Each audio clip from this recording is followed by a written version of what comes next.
basically like this. You see the marks on the floor everywhere. You're roughly for 60 men in here. But you've still got the same problem.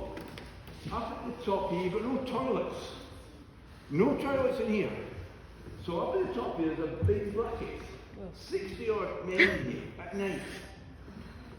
They're leaving themselves in the bucket here. In the morning, they pick the two youngest people up at you are going to be the guys who empty that. Now you're going to carry that bucket down the stairs, empty it out, and then carry it back. Everyone, that's your job. Off you go. Nah. But it's going to be down there. And that's kind of what they're going to do. They're emptying it every morning. So you've got this little problem. Another problem they've got is the one problem they made for themselves.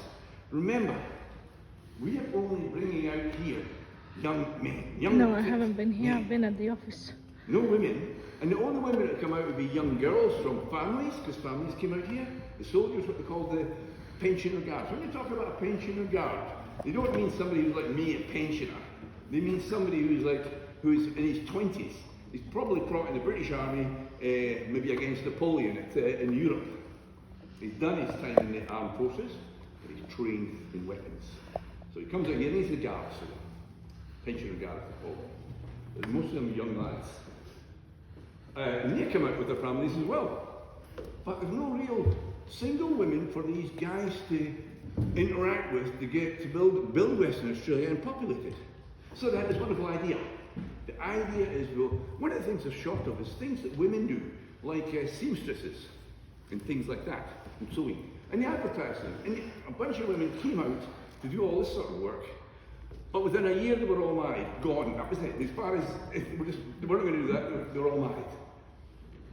So they looked at this other idea, and that was to bring out young women who had been probably in poverty, who probably and staying in hostels and things like that in the UK. And the UK was a despot, particularly the big cities. They were considered the most despot places in Europe at that time. Lifespan, as I said, was very short. Here's an opportunity to get free of that. Maybe get married to a really nice guy, some convict. Or the guards. Don't forget the guards are single as well. They come out here. 2,000 of them come out here. They call them the brine ships. They came out, these young girls, and the ages say between 18 and say the early 30s, would be then, they would dress up very smart in their best gear, and they'd wait to meet their new husband. It's a bit like Married at First Sight, it all gone wrong. Well, not quite as bad as they did on that program, but they would come in, they would get a chance to actually interact with each other. Within a year, most of them were, within a year they were all married. They got married off. So consequently, here's this is who is now building Western Australia. These are going to populate, these are the people who started the populations of Western Australia. People brought out for the convicts and the guards that were here to actually start families and build Western Australia. Now, I've got stories of these girls coming out, but one I'll relate to you, and it's two sisters who came out. And the story basically goes is one of them obviously marries reasonably well.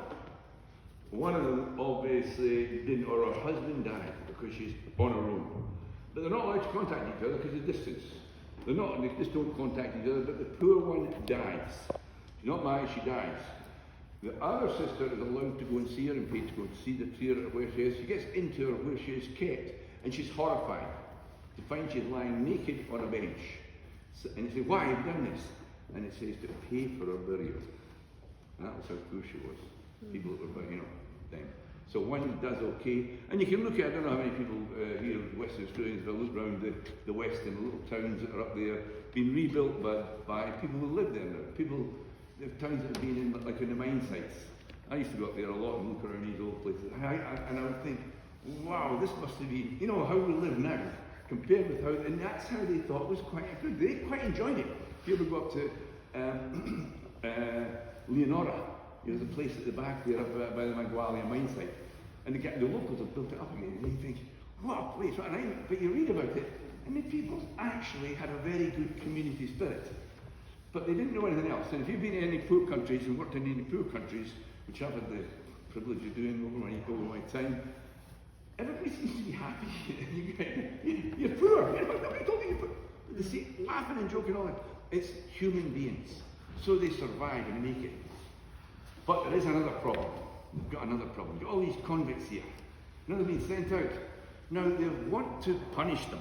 We're going to punish you people. That's what you're there for, punishment.